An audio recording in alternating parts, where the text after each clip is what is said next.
Ал енді туындыда жалпы қандай дұрыс,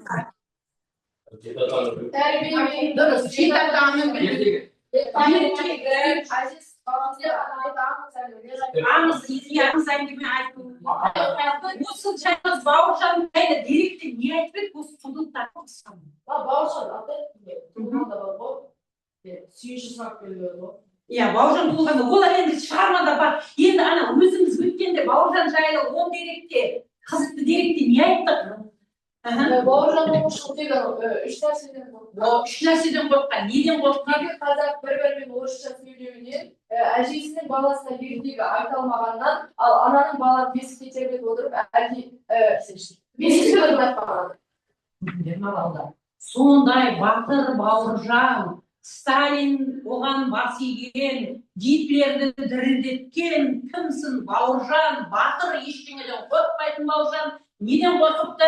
Жаңағы айтқан 3 нәрседен қорқыпты. Ол неге жатады? Біздің құндылыққа жатады, яғни біздің ұлттық құндылығымызға жатады. Ал енді біз өткенде шығарманың көркемдік құндылығын өтпедік. Көркемдік құндылығын, оның көркемдік тәсілдерін және тарихи құндылығын өтпедік. Қазір біз соны байқау мақсатында мен қазір тағы бір сендерді сынап көрейін білімдеріңді, яғни шариядағы тарихи және көркемдік құндылық жайлы сәйкестендіру. Мен оқып берем, кім біледі, сол жауапты айтады. Мына үлкендегі қояйын. Былай дейді, шығармадан үзінді. Өздерің кітапта бар бұны оқыдыңды.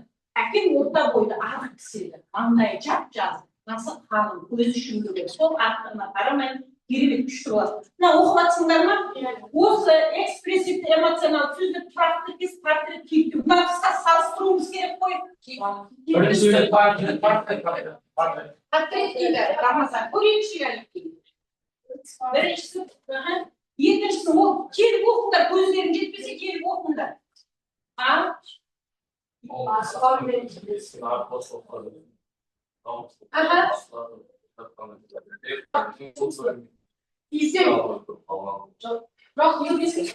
Қайсысы? Екіншісі ма? Қайсысы кейіптеу? Екіншісі кейіптеу. Жарас шығып жатыр, аспанмен үндескен ақбас шоқылар есіме. Кейіптеу деген яғни кейіпке енгізу, адамның жануарға табиғатты келтіріп бейнелеу. Одан кейінгі екеу қалды.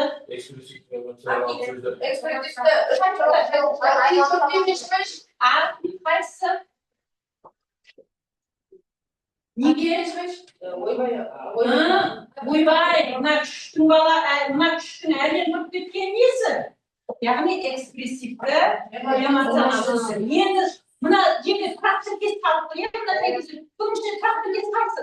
Дұрыс сабақ. Тұрақты кез қайсы?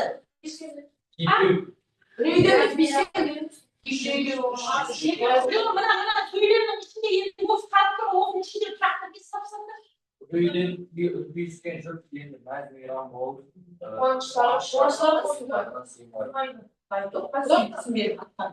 Тұрақты кез қайсы? Өпейшкен сүйінші үйді өпейшкен.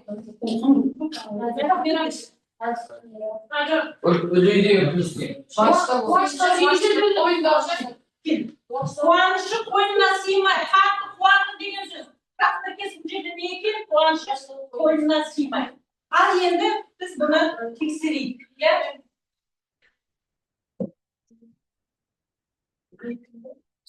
Жарайсыңдар, бәрі дұрыс шықты. Мінекей біз өткен сабағымызда жақсы меңгергеніміз осыдан байқалып жүр. Ал енді біз сабағымызды бастырамыз. Ал енді осы біздің бүгін өтетініміз 10 шешім. Алдар шығаршыда 10 шешімдік байқалады. Қандай 10 шешімдік байқалады шығармайды? Бауыржан оқушылықтың әжесін мысал алсақ болады.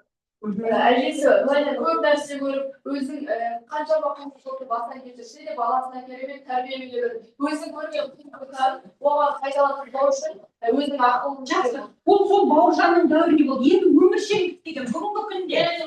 Оған өміршеңдік деген өзінің әжесі баласынан болады.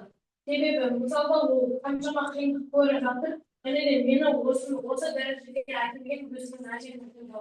Жарайсың. Біз Жансеріктің әжесін жақсы білеміз. Демек, Жансерік өзінің әжесін, Бауыржанның әжесі Қызқымас әжеге ұқсайды. Яғни баласын жақсы көру үшін. Осы жерде өміршеңдік бар ма? Тек Жансеріктің ғана әжесі ұқсай ма? Бәріміздің әжеміз, қазіргі әжелерде немересіне не күтеді? Баласынан. Жақсы болса күтеді. Демек, ал енді біз осы шығармадағы өміршеңдікті байқауды табу мақсатында мәтіннен материалдық және рухани құндылықтар тауып кестені толтырамыз. Дәптерлеріңді ашыңдар. Білесіңдер, иә, материал құндылықтар не рухани, біз сол арқылы шығарманың өміршеңдігін табады екенбіз. Иә. Өстіп сызамыз екіге бөліп, кестесін етіп, иә? Яғни екі маған. Мынау материал құндылық.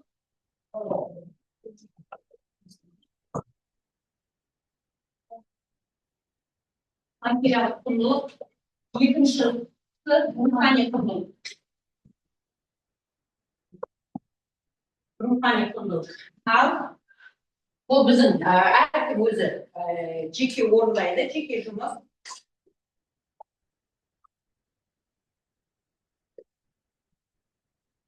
Авторға кім шығады? Материал құндылықты, рухани құндылықты. Бір оқушыға рухани жақсы біреу байқау. Сен Шыңғыс рухани құндылыққа шығады, жарайсың Шыңғыс. Бұл жерде қараңыздар, мына жерде неге қарасаңдаршы, материалдық құндылыққа кемінде екі мысал, рухани құндылыққа кемінде екі мысал, сосын барып шығарма мазмұнына сәйкес келтіру керек. Кемі екі мысал болу керек. Материалдық құндылықтарын болды. Ал материалдық құндылыққа кім шығады? Шығармада. Ал қандай материалдық құндылықтар бар? Айтып жазамыз. Жеті атаны білу.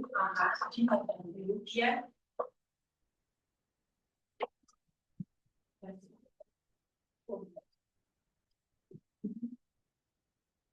Сен, Әлибек, материалдық құндылыққа не жетті? Білу? Қайсы?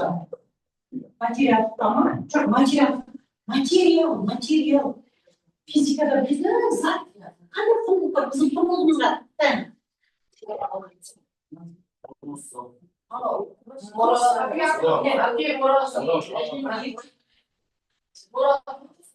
Атадан балаға берді. Сол заттардың аты дұрыс мұра.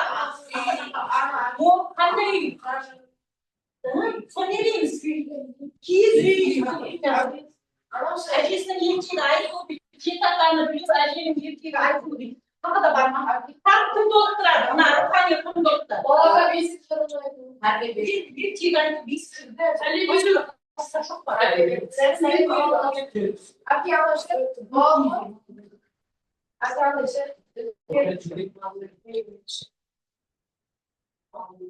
Тағы не бар материалдық құндылықтар шығармада?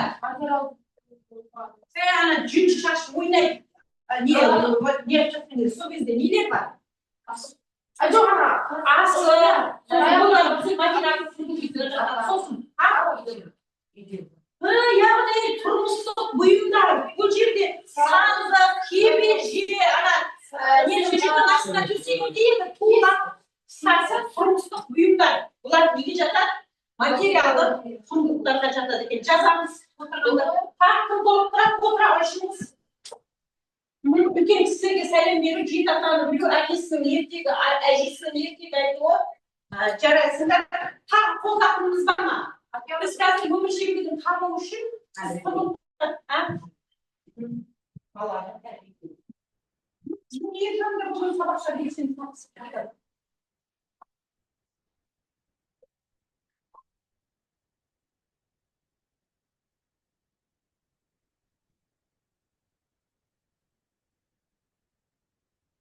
Жақсы. Шыңғыс, Әлибек, Мейіржан, Тасбек, осы мына дистрикттер бойынша қазір бағалаймыз. Жазып алдық па? Ал енді біз осы құндылықтар арқылы енді яғни енді оны шығарма мазмұнында осының бәрі қамтылған ба балалар? Қамтылған екен, иә? Дұрыс. Оның қай жерде қалай қамтылғаны туралы айттық. Жақсы. Ал балалар, енді біз келесі тапсырмаға өтеміз. Жас болдыңдар ма? Әлимат жас болдыңда ал, шын сен айтпақшысың. Қазір айтамыз. Қазір бастайық. Мына жас болдыңдар. Енді тәрбие беру, қате жазылған дұрыс. Тәрбие болады.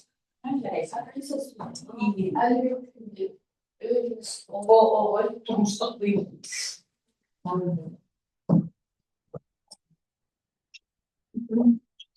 Дұрыс, қатесіз жазуымыз керек. Бәресінде.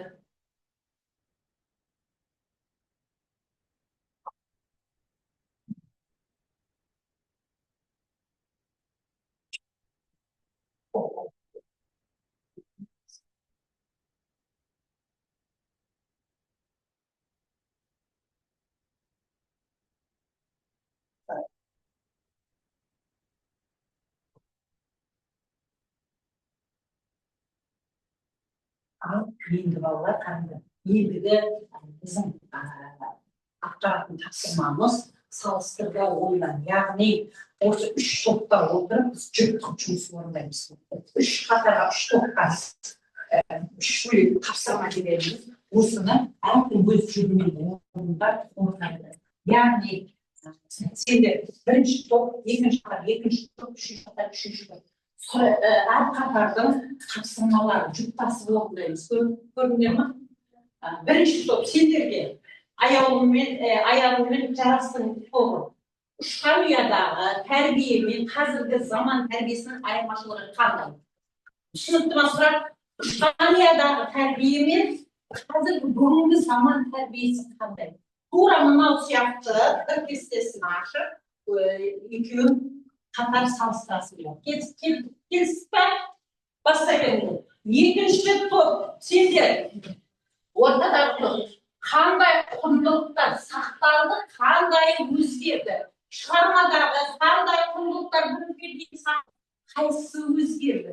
Мысалы, Бауыржан Момышұлы жылда туған күнді атап өтемін деп айтты ма? Не туралы айтты? Не туралы айтты? 7 жаста, 40 күнде, 13 жаста, 25 жаста.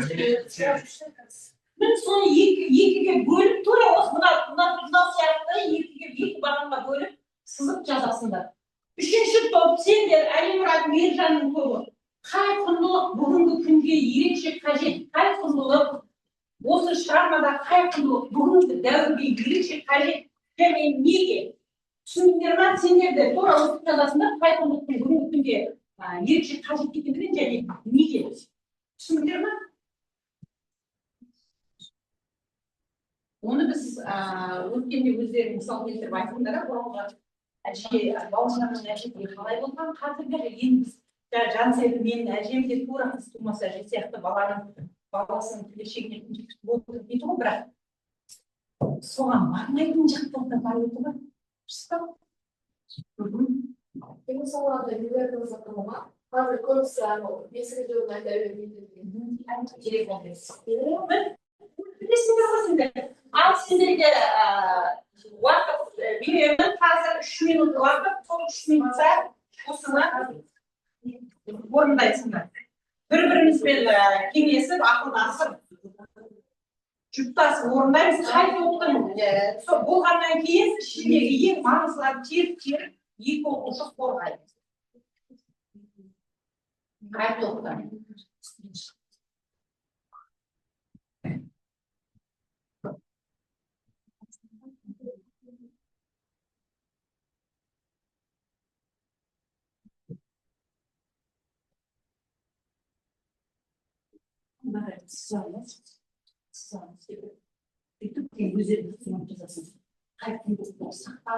Сақталған құндылықтар өзгерген құндылықтар.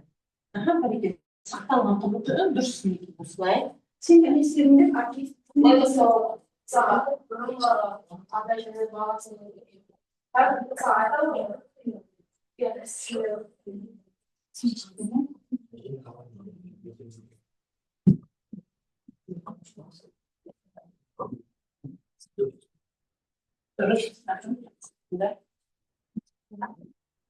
Назира, ассалис қарап оқисың.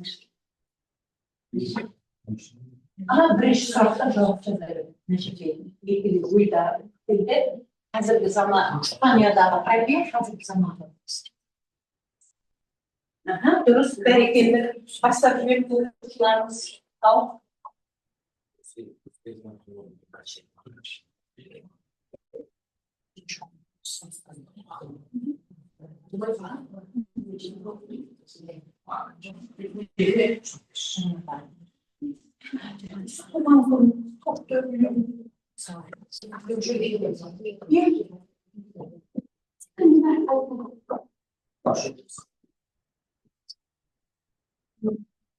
Uaqtimiz yaqinlab qoldi.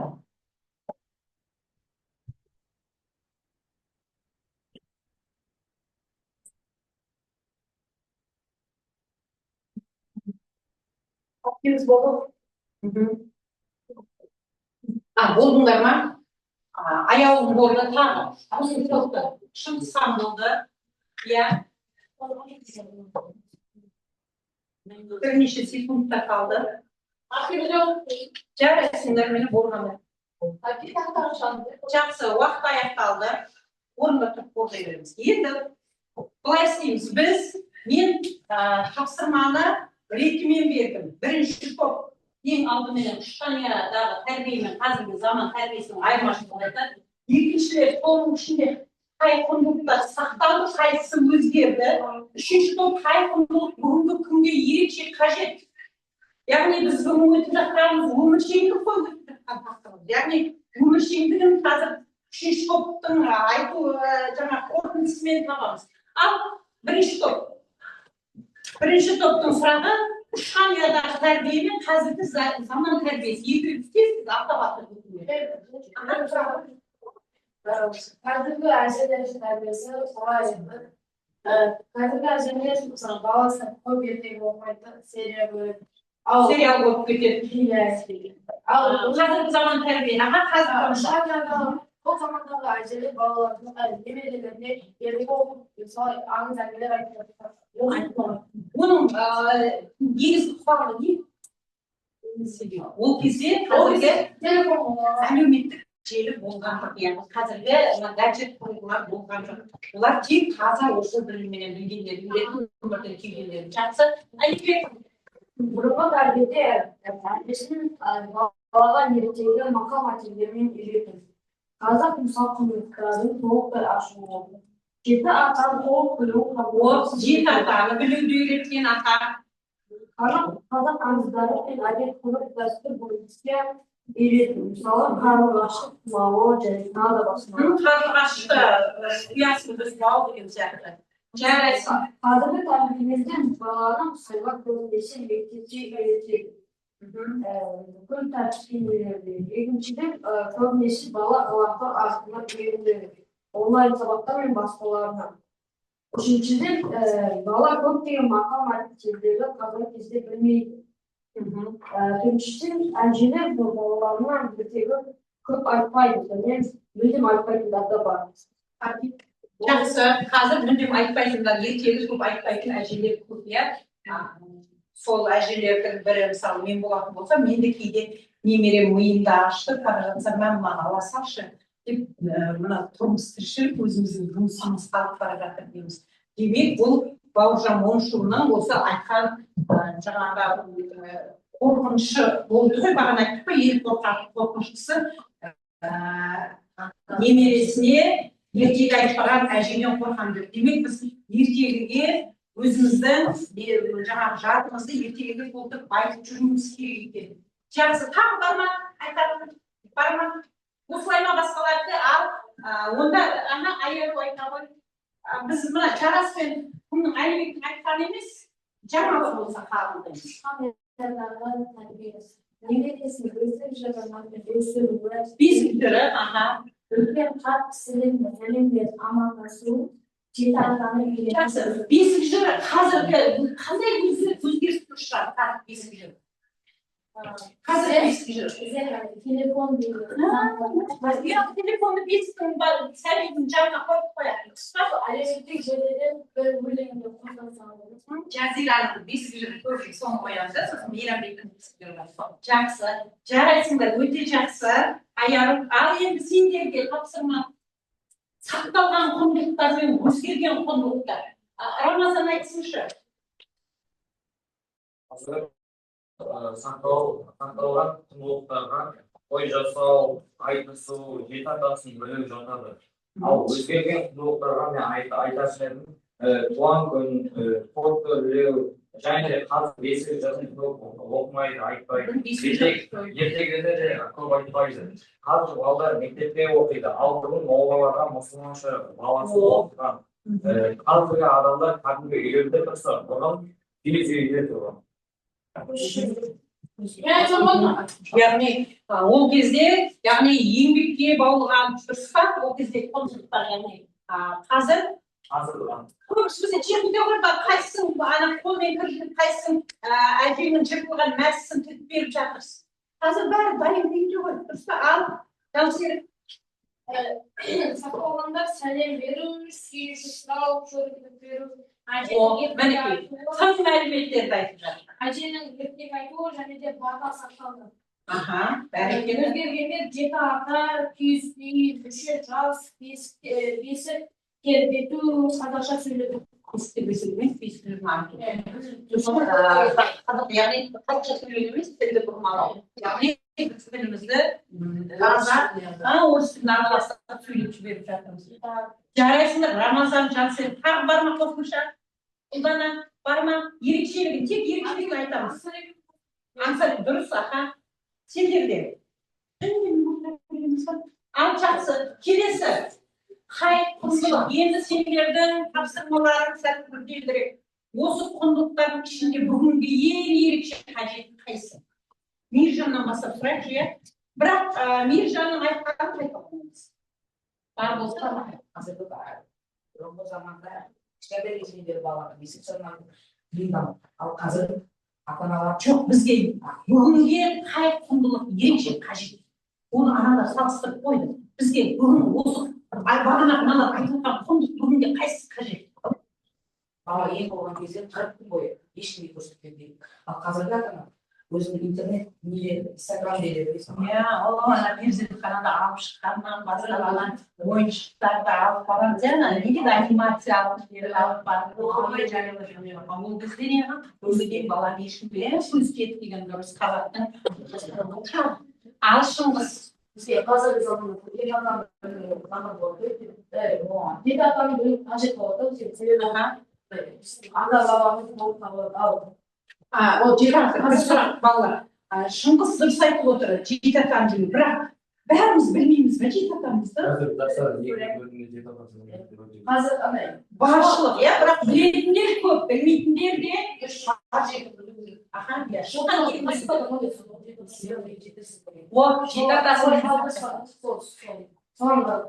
жеті атасын білмеген жетесіз деген қазақта сөз бар еді, иә. газеттер өте көп дамып кеткен. Бізге қазіргі мысалы ата-ананың әженің ертегі айтуы керек құндылық деп ойлаймын. Себебі біз баланың санасына кішкентай кезінен бойына сол мақал мәтелдермен ертегілерді сіңдіретін болсақ, онда ол бауыржан момышұлы секілді немесе тағы басқа ақындар секілді құнды ақын болып шығады. Яғни кішкентай кезінен мысалы сол мақал мәтел көріп естіп өскен бала ешқашан андай сөз керек жерден үндемей қалмайды. Және де қазіргі заманда балалардың бойына толық сол керек деп ойлаймын. Себебі қазір мысалы екі қазақтың орысша сөйлеуі өте көп кездесіп жатады. Яғни бауыржан момышұлы қорыққан нәрсе қазіргі заманда кездесіп отыр. Яғни сол үш тәртіптен қосылудың біреуі қазір орын алып қойған. Ал Әлимұрат не дейді? Тәрбие беру өте қатты қажет. Себебі қазіргі жастар тәрбиесіз болып бара жатыр. Оның себебі біздің интернет желінің кесірінен тәрбиесіздік өте көп орынды алып жатыр. Және сәлем беру амандасу қажет. Біз сәлемсіз болсақ, адам бірін-бірі ұмытады. Егер сәлем болмаса, адамдар бір-бірін ұмытады. Сәлем беру. Бүгінгі күнде қалай өзгерістер жасаған? Олар ғана сәлем беруде. Бауыржан кезде қалай? Бауыржан ол барлығы бір-бірі таныса да сәлем беруге болады. Тағы кім айтады? Тағы кім? Аяулым, Марина, армында бұның сабағымызда жақсы танысып. Қазіргі ол құндылық мысалға менің ойымша ол үлкенді құрметтеп, яғни біз үлкенді құрметтеп, жол беріп, амандасып жүрсек, олардың бізге деген қарым-қатынасы да жақсы болады. Мысалы біз қателесіп бір нәрсе жасап қойсақ, олар бізге ол қатені түзеп, және өз ақылын айтады. Яғни бүгінгі күнмен кемінде бір мысал келтіру керек қой. Яғни бүгінгі күндегі қандай мысалмен дәлелдейсіз? Мысалға қазіргі Қазір бәрі бір мысал келтіріп айтты. қазір кейбір мектептерде мысалға мұғалімге жол бермеу және амандаспау деген секілді жайттар болады. Кейбір емес өзімізден бастайық. Біз соны неғымауымыз керек.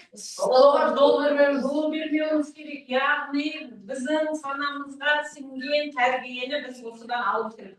Демек, балалар шорта айтқанда, жалпы осы шығармаларымыз қандай құндылықты? Иә. Кез келген ата өзінің жеті анасын білу. Жеті атасын білу керек. Және шыққан тегін иә, ол жеті атаға жатады. Және үлкен сыйлау керек. Бізді бұрмалау. Бұрмаламау керек. Жақсы. Енді біз осы күн демек шығарма өміршеңдік екен. Шығармада өміршеңдік бар ма? Өміршеңдік бар екен, иә. Яғни біз осылардың бәрін біз дұрыстап